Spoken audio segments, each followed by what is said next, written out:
네, 시장에 숨겨진 진주 같은 종목들을 발굴해 드리고 있습니다. 바로 작전 리포트 시간인데요. 오늘도 NTNW 허반석 어드바이저와 힘차게 시작해 보겠습니다. 전문가님 안녕하세요. 안녕하세요. 네, 오늘 의상이 아예 올검이네요. 속이 타들어가서 검정 색깔 의상으로 좀 매칭을 해봤습니다. 네, 아마 보시는 분들도 오늘 장을 보고 많이 속이 타들어가실 것 같은데 좋은 종목으로 보답을 해드려야죠. 네, 종목도 종목인데요. 시장 이야기 잠깐만 하고 가면요. 네. 지금 현재 뭐 반대매매, 신용 잔고 뭐 이야기들 나오고 있고요. 그리고 오전에 이야기에 불과할 수도 있겠지만 또 한 번의 CFD 계좌가 터졌다라는 이야기들 좀 나오고 있는 것 같습니다. 너무 시장에 연연하시기보다는 지금 구간이 하락의 말미가 아닐까라는 마음으로 조금만 버텨보시고요.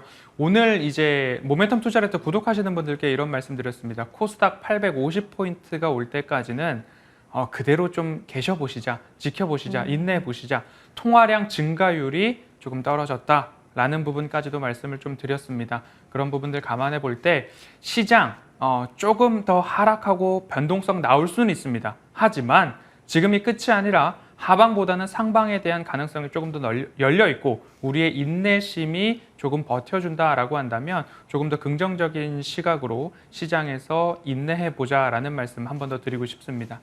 네, 이렇게 시장에 대한 이야기 간단하게 나눠봤고 바로 또 종목을 체크해 보도록 하겠습니다. 제목이 식품사 브랜드 평판 1위. 굉장히 기대가 되는데 보도록 할게요. 힌트가 조미료 원료 핵산 글로벌 점유율 1위고요.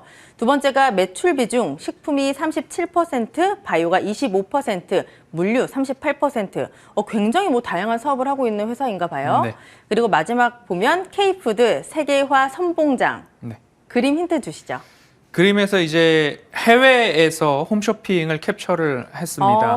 지금 드시고 있는 게 만두. 네, 만두를 미국인이라고 할까요? 네. 네, 드시고 계시는데 네, 만두 하면 생각나는 기업입니다. 비비고를 그렇습니다. 만든 회사인가요? 네. CJ 제일제당. 네. 이 회사 저도 국내 식품회사 1위로 알고 있는데 네. 이 종목 조금 더 자세하게 설명해 주시죠. 네, 보시다시피 매출 비중이 식품, 바이오, 물류 이렇게 있는데요. 물류는 CJ 대한통운을 이야기하고 있는 것이고요. 국내 최고의 식품 회사이자 이제는 글로벌 시장에 K푸드를 알리고 있는 선봉장입니다.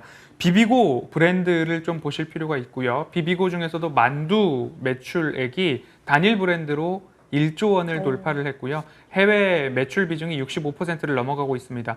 비비고 전체 브랜드를 본다면 해외 매출만 3조 원에 달하고 있다라는 점을 볼 때에 국내를 넘어서 글로벌 베스트로 가고 있는 기업 중 하나이다라는 이야기를 1년 내내 제가 좀 말씀을 드리고 있는 상황이고요. 바이오 사업 부분에 있어서도 식품, 첨가제, 조미료를 만드는 원료인 핵산, 그리고 사료용 첨가제, 아미노산 계열의 라이신 모두 다 좋은 이익률을 좀 보이고 있기 때문에 한류, K 컨텐츠에 의해서 K푸드도 좋은 흐름들 이어가고 있다라는 점 보시면 좋을 것 같습니다. 특히 CJ 제일제당 같은 경우에는 구조적 성장을 좀 보이고 있다라고 좀 보실 필요가 있을 것 같은데요. 20년도부터 24년도까지 매출액, 영업이익, 당기순이익 모두 다 두 자릿수 성장성을 좀 보이고 있습니다. 그렇기 때문에 하루아침에 뚝딱 만들어진 결과가 아니라 지금까지 이어왔고 잘 다져왔고 거기에 대한 반응들도 시장에서 일어나고 있다. 특히 비비고 같은 경우에는 우리나라는 돼지고기와 소고기 중심을 잘 섞어서 만두에 소를 만든다라고 하는데요.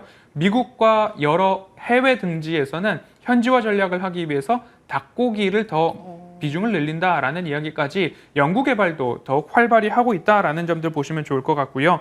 CJ 대한통운도 판가 인상을 했습니다. 그래서 실적에 좋은 결과 영향을 미쳤고요. 원자재 가격이 상승함에 따라서 오히려 파생상품 투자에서 조금 더 이익을 얻었습니다. 그래서 당기순이익도 지난해 동기 대비 13%의 성장을 좀 보였기 때문에 이익적인 측면에서는 절대적으로 훼손된 여지가 없는 부분이다. 올해 매출액은 28조 9,600억을 넘어서고요. 영업이익도 1조 6,700억 원 이상으로 나면서 매출액은 전년 대비 10%, 영업이익도 전년 대비 10%의 성장을 좀 보일 것으로 보이고 있습니다. 그래서 지금 이제 곡물가에 대한 이야기가 좀 중요합니다. 이 이야기를 좀 드릴 텐데요. 곡물가는 20년간 8번 정도의 상승과 하락 트렌드를 좀 보였습니다.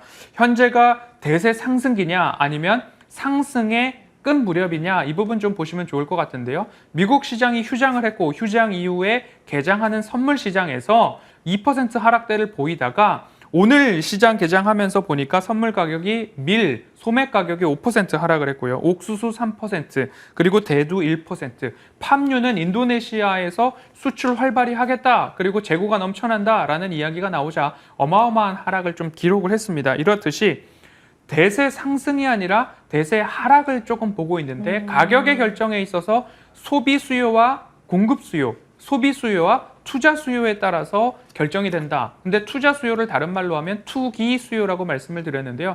지금 현 국면에서 오히려 이 곡물과 관련된 상품에 롱 포지션으로 추가 베팅하는 것이 사실상 조금은 부담스럽고 어렵다라고 말씀을 좀 드릴 수 있을 것 같습니다. 그렇기 때문에 팜유, 옥수수, 대두 관련된 쪽에서 추가적인 가격 상승이 나올 확률보다 하락 가능성이 조금 높다. 그리고 2010년과 14년도 브릭스 경기 화랑기에 브라질과 러시아, 인도, 중국에서 에너지와 곡물 원자재 소비가 40%까지 올랐었는데요.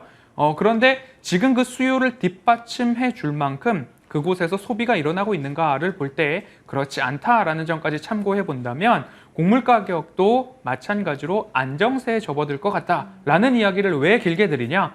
이미 곡물 가격 상승에 따라서 판매 가격을 높여놨습니다. 그런데 곡물 가격이 안정화된다라고 한다면 2분기 실적은 이미 좋을 것이다라고 전망이 되고 있는 가운데 3분기, 4분기 곡물 가격은 떨어지고 있는데 이미 올라간 판매 가격은 다시 내려오지 않는다라는 정설처럼 그러면 3분기, 4분기까지도 이익 측면에서 마진율은 굳건하게 유지될 수 있다라는 점들을 감안해 볼 때 이렇게 시장이 어지러울 때 구조적 성장이 가능한 탄탄한 기업이 추세 하단에 있다면 관심을 가져볼 필요가 있다라는 말씀 드리도록 하겠습니다.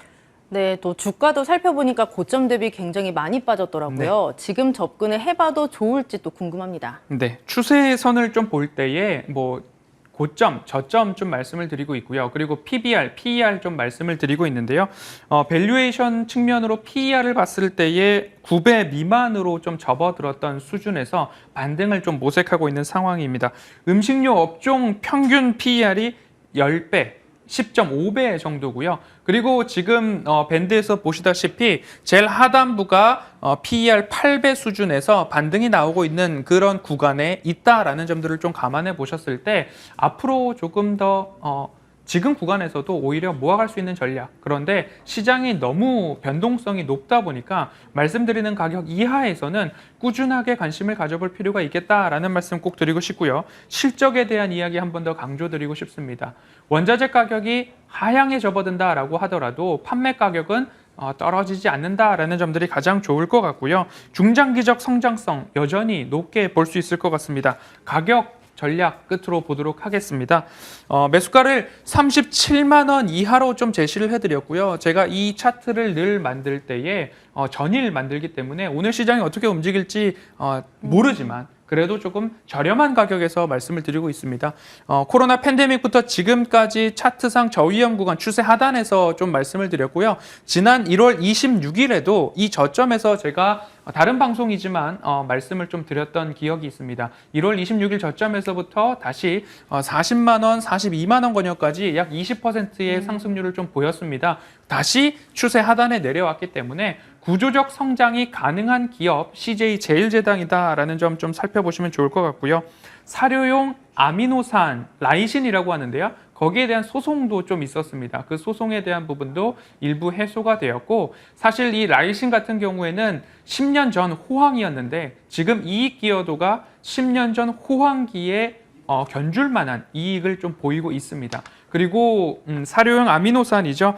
돈가, 돈육 가격도 회복하고 있고 그리고 육계 가격도 상승하고 있고 그러면 사료용 아미노산 가격도 인상이 나오고 있습니다. 그러면 이익이 좋아지고 있고 이 이익 구조는 꾸준하게 이어지고 있다라는 점들을 감안해 보았을 때 조미료 원료인 핵산 글로벌 점유율 1위 그리고 사료용 아미노산 판매 1위라는 기업 그리고 비비고 해외 매출은 3조 원을 돌파하고 있다. 그런데 밸류에이션이 저렴하고 현재 차트상 저위험 구간에 있다라고 한다면 어려운 시장에 사실 좀 든든한 종목들, 1위 기업들을 좀 보시자라는 의도로 CJ제일제당 말씀드리니까요. 차트상 저위험 구간에서 꾸준하게 관심 가져보시고요. 작전 리포트의 종목들은 꾸준히 분할 매수로 전략 세워보시면 좋을 것 같습니다. 네, 그러면은 지금 가격대에서 매수해봐도 좋은 거죠? 네, 37만 원 이하에서 모아보시는 전략 강조드리겠습니다. 네, 오늘의 저평가된 종목은 바로 CJ제일제당이었습니다. 참고해 보시길 바라고요. 계속해서 시장 전략 함께 세워보고 싶으시면 문자 샵 0988로 허반석 입력하고 보내주시면 함께 하실 수 있는 노란통 링크 전송해 드리고 있으니까 많은 참여 부탁드리겠습니다. 네, MTNW 허반석 어드바이저와 함께 했습니다. 고맙습니다. 네, 오늘 저희가 준비한 소식은 여기까지입니다. 내일 더 알찬 소식 준비해서 찾아뵙도록 할게요. 시청해주신 여러분 고맙습니다.